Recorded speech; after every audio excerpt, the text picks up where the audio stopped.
زاہد صاحب، ایک عرصہ گزر گیا آپ کی صحافت اور ادب کے لیے جو خدمات ہے، بہت لمبا عرصہ ہے. آپ اس عرصے کو کیسے دیکھتے ہیں؟ کیا آپ ادب کے ساتھ انصاف کر پائے؟ کیا آپ نے صحافت میں وہ سب اچیو کیا جو آپ کرنا چاہتے تھے؟ اور آج آپ کی سوچ کیا ہے؟ جی ڈاکٹر صاحب، آپ نے بڑا طویل سوال کیا ہے. جو پہلے اس کا حصہ ہے وہ ادب اور صحافت کا ملاپ، یا میں سمجھتا ہوں یہ جڑا ہوا ہے. چراغ حسن حسرت تک تو یہ ادیب صحافی ہی تھے، شاعر. اور میرے استاد جو تھے علی رضوی صاحب یا اس طرح کے لوگ جو تھے، وہ جو صحافت کا جو تبع موضوع نہیں ہوتے تھے، جو نوجوان انہیں وہ ڈیسک پر بیٹھنے نہیں دیتے تھے. تو اردو آنی چاہیے، زبان بیان پر تو اردو زبان پہ بڑی مہارت تھی، ہونا چاہیے. انگریزی بھی انہیں اس کو مترجم کے طور پر بھی لوگ دیکھنا کیسے کیسے لوگ، شاہ صاحب کیسے کیسے لوگ صحافی تھے. آپ دیکھیں کہ ابوالکلام آزاد، پھر ظفر علی خان، محمد علی جوہر، چراغ حسن حسرت، عبد المجید سالک، ابن انشا، کتنے بڑے بڑے نام ہیں جو صحافت سے لیکن اس کے میں 5ویں نسل کے ساتھ اس وقت کام کر رہا ہوں. یہ ایک اعزاز ہے. میں نے پہلے جب جوانی میں آیا تو میرے والد صاحب نے مجھے کہا تھا کہ میں بچپن میں منو بھائی، المعروف منو بھائی جو منیر قریشی صاحب تھے، مساوات میں ہمارے چیف رپورٹر تھے. بہرحال میں ایڈیٹر کے طور پر آیا تو ظاہر ہے ان کی خبر میں درست اور اس کا فیصلہ کرنا کہ لگانی بھی ہے کہ نہیں.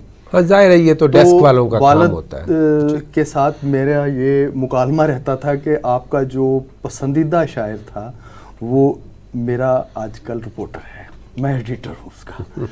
یہ تو ایک لطیفہ ہے، اتفاق ہے. جیسے وہ ایک ہم نے لطیفہ بنایا ہوا ہے، پروف ریڈر ایک تھا، ایک عہدہ تھا جو اب ناپید ہو گیا، اس کی اب اخبارات میں نہیں ہے. لیکن کوئی رشتہ آیا تو کسی نہیں، اب تو رپورٹر خود ہی کمپوز کرتا ہے اپنی خبر. تو دوشیزہ کا رشتہ آیا کسی کا، تو انہوں نے پوچھا لڑکی والوں نے کہ لڑکا کرتا کیا ہے. تو وہ پروف ریڈر تو کہنے سے رہے، تو انہوں نے کہا جی یہ ایڈیٹر کی غلطیاں نکالتا ہے. تو یہ اچھا ہے، بہت عمدہ بات زمانہ. اچھا، جو میں نے بتدریج جو میں نے آپ نے وہ جو سوال کی طرف آتے ہیں کہ یہ گراوٹ کی طرف گئے ہیں. ہم جتنے آسانیاں پیدا ہوئی ہیں یا سفر آگے جانا چاہیے تھا، انڈیا میں آگے گئے ہیں لوگ. صحافت میں پرنٹ میڈیا زندہ ہے، یہاں مر گیا ہے. وہ جو neat and clean impartial journalism کا جو کنسیپٹ. اچھا شاہ صاحب، آپ کیا سمجھتے ہیں؟ آپ نے صحافت میں تو بہت نام کمایا ہے. آپ روزنامہ مساوات سے وابستہ رہے، پھر روزنامہ ایکسپریس سے وابستہ رہے، اب بھی آپ ایک اخبار کے گروپ ایڈیٹر ہیں. تو آپ کیا سمجھتے ہیں کہ صحافت کی وجہ سے آپ کی جو ادبی اور تخلیقی جو قوت تھی، صلاحیت تھی، اس کو کوئی نقصان پہنچا؟ ظاہر ہے وہ سرگرمی وہ اس حد تک نہیں رہی جس طرح ہونی چاہیے تھی. یعنی میں کام تو کرتا رہا، لیکن میں نمود و نمائش سے آری رہا، کیمرے کے پیچھے رہا. اپنی تخلیق کردہ چیزوں کو یا اپنے تخلیق کی جو جوہر ہیں انہیں تشتز بام کرنے سے قاصر رہا. بلکہ ایک شاعر ہمارے عہد کے وہ وفات پا چکے ہیں، اس کا شعر بھی ہے کہ ایڈیٹری نے کاٹ لی تخلیق کی رگیں، ایڈیٹری نے تخلیقی رگیں کاٹ کے رکھ دی. اچھا بھلا ادیب رسالے میں مر گیا. عطر ناسک مرحوم جو کینسر سے کوئی 2-4 سال 10 سال پہلے تک زندہ تھے. بہرحال اس طرح کے نوجوان آئے. یہ بھی دور میں نے دیکھا ہے جو آئے صحافت میں ہی تھے، یہ سارے اختر شمار سے. اچھا جی روبینہ، آپ نے ماشاءاللہ شاعری بھی کرتی ہیں، 3 زبانوں میں شاعری. پھر آپ نے ریڈیو کے لیے بھی بہت کام کیا، براڈ کاسٹر کے طور پہ ڈرامہ لکھا، افسانہ بھی لکھتی ہیں، گھر بھی چلاتی ہیں. اتنے سارے کام آپ نے اپنے اوپر لیے ہوئے ہیں.